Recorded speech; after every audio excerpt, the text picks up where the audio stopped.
महगांव यहाँ की राजनीति में एक संख्या बहुत कुछ कहती है। 22,010। अब ये सिर्फ हार और जीत के बीच का एक फासला नहीं है, ये अपने आप में एक पूरी कहानी है और इस कहानी को समझना बेहद जरूरी है। तो आज हम सिर्फ इन आंकड़ों को नहीं देखेंगे, बल्कि हम इन आंकड़ों के पीछे छिपे सच को, वहां के लोगों की असली आवाज को और भविष्य की दिशा क्या हो सकती है, इसका एक बहुत ही गहरा विश्लेषण करेंगे। चलिए शुरू करते हैं।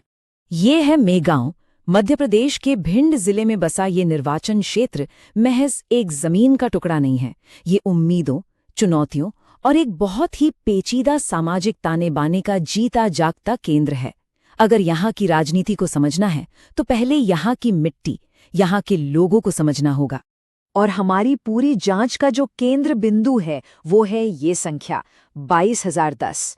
2023 के चुनाव में जीत और हार के बीच का ये फासला कोई मामूली अंतर नहीं है। ये कहानी कह रहा है भरोसे की, बदलाव की और उन वजहों की जिन्हें अब और नजरअंदाज नहीं किया जा सकता। तो देखिए, इस विश्लेषण में हम एक एक कदम आगे बढ़ेंगे। सबसे पहले हम इस 22,000 वोटों की पहेली को समझेंगे, फिर जमीन पर उतरकर लोगों की शिकायतें सुनेंगे। हम इस क्षेत्र की राजनीतिक याददाश्त और जो विश्वास का समीकरण बिगड़ा है उसे समझने की कोशिश करेंगे और फिर इन सब के आधार पर एक 4 आयामी रिकवरी योजना और 90 दिन के गवर्नेंस ब्लूप्रिंट पर भी नजर डालेंगे।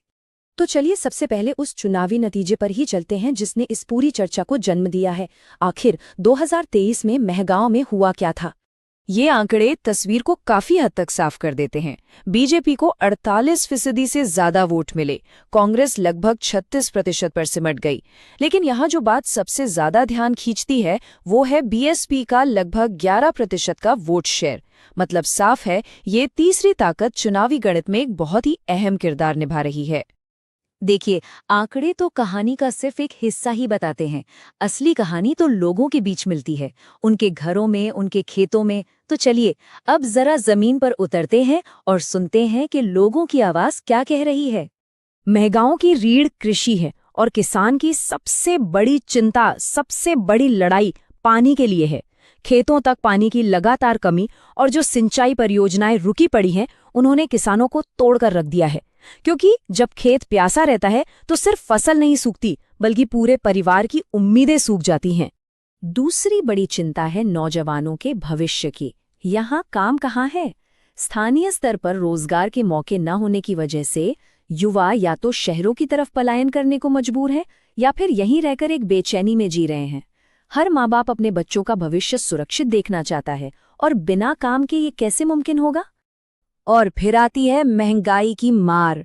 डीजल, पेट्रोल से लेकर घर की रोजमर्रा की चीजों तक बढ़ती कीमतों ने हर घर के बजट को बिगाड़ कर रख दिया है।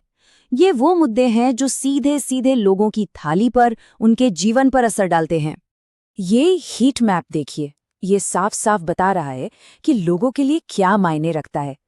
कृषि और बेरोजगारी, इनकी तीव्रता बहुत ज्यादा है। ये जमीनी हकीकत है। इसके बाद पानी, ईंधन की कीमतें और बिजली आती हैं। कोई भी सफल रणनीति इन्हीं प्राथमिकताओं को समझे बिना बन ही नहीं सकती। और यहीं पर हमारे संवैधानिक मूल्य भी सामने आते हैं। हर नागरिक को सम्मान के साथ जीने का हक है और ये मुद्दे सीधे उसी सम्मान से जुड़े हैं। किसी भी जगह के आज को अगर समझना है तो उसके कल को जानना बहुत जरूरी होता है। तो चलिए देखते हैं कि महगांव की राजनीतिक याददाश्त और उसका सामाजिक समीकरण यहाँ के वोटों को कैसे दिशा देते हैं। ये टाइमलाइन महगांव के चुनावी मिजाज के उतार चढ़ाव को दिखाती है। एक बात तो साफ है, ये सीट किसी एक पार्टी की जागीर नहीं रही है। 2018 में कांग्रेस ने बड़ी जीत हासिल की, लेकिन 2023 में बीजेपी ने एक जबरदस्त वापसी करते हुए 48% वोट अपने नाम कर लिए। ये अस्थिरता एक बहुत गहरा संदेश देती है। और इस बदलाव के पीछे छिपा है यहाँ का सामाजिक ताना बाना। ठाकुर समुदाय का प्रभुत्व है, हाँ, लेकिन ब्राह्मण, अनुसूचित जाति, जिनकी आबादी लगभग 20% है, और गुर्जर जैसे अन्य पिछड़ा वर्ग के समुदाय, ये सब मिलकर एक निर्णायक भूमिका निभाते हैं।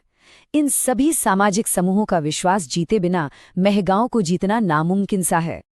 अब आते हैं हम उस एक घटना पर जिसने शायद महगांव की राजनीति में विश्वास के पूरे समीकरण को ही हिलाकर रख दिया। वो था 2020 का दल बदल और उसका असर।